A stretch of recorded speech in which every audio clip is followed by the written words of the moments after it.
لیره گرانترین نوع هنگوینی که هم بفروشین هنگوینی چیه؟ که اف نوع هنگوینیه گلک هنگوینه که تازه ماشاءالله لبید گلک هستی و زوری برکتیه. دیگه و پتر 30 ساله ام شوره و هنگوینی و برهمت خمالیت کن.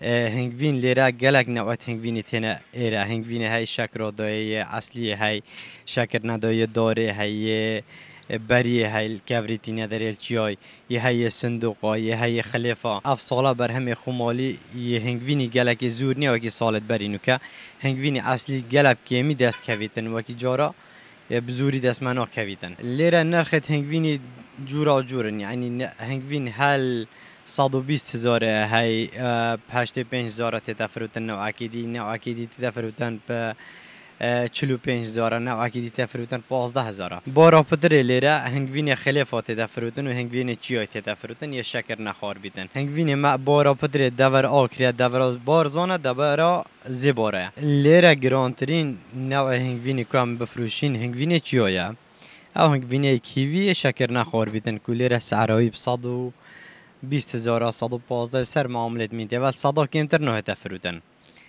کو افنا و هنگوینیا گلک هنگوینه که تازه ماشاءالله لبید گلک هستی و زوری برکتیه. او قباب چنده او قباب؟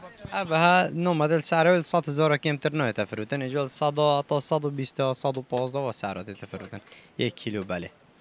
بس فحص عالم باتن شرط باتن بو علاجی دان به هنگوینه نه کو مثلا بو تیشتا و خور ندمن و بو تیشتا نبود.